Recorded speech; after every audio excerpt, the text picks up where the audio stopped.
whether or not you believe the ridiculous Earth plane theory.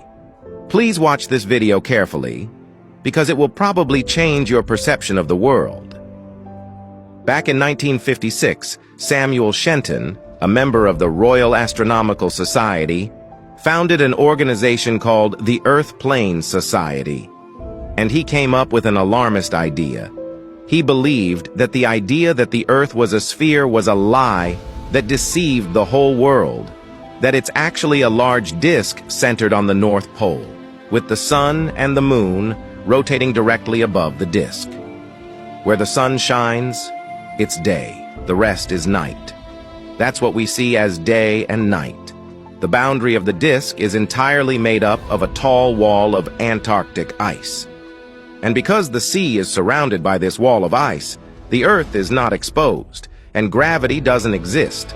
The reason for the free fall, it's because the Earth is rising like an elevator.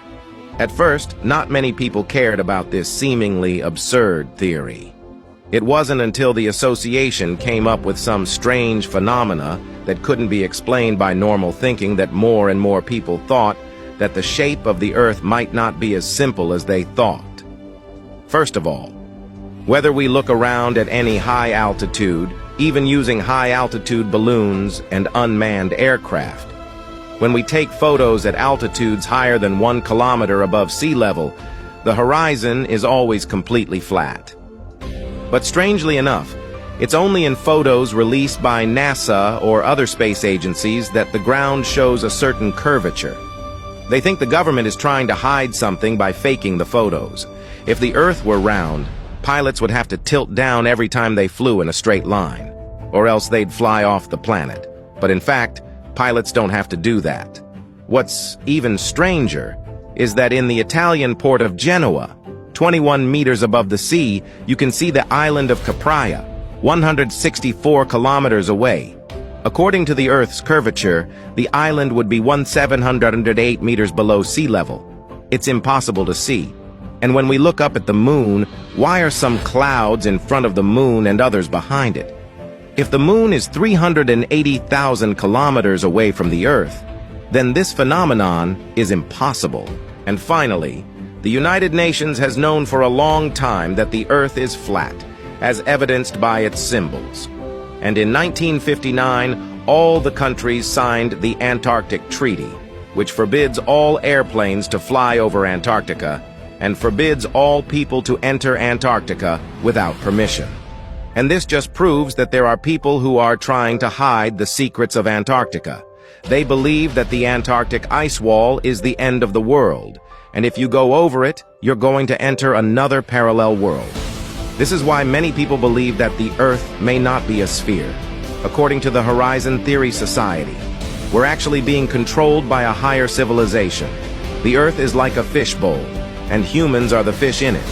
When they realized that we had the ability to cross the Antarctic barrier by assigning certain so-called human beings to fabricate the Earth's spherical shape in order to prevent mankind from discovering the truth about the universe. And what's even more incredible is that millions of people have started to believe in the geodesic theory as of today. And the Horizon Society holds an international symposium on Horizon Theory every year. The organization includes former NASA staff and celebrities from all walks of life, although the idea of the geodesic theory is full of holes in modern science. But you may not realize that most people thought the Earth was flat long before we entered modern physics.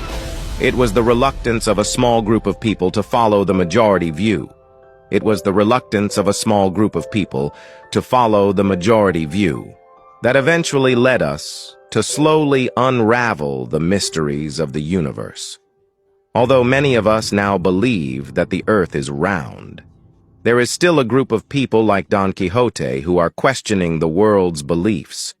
And even though they're not very good at it, but have you ever thought that questioning itself is also the driving force for mankind to keep moving forward?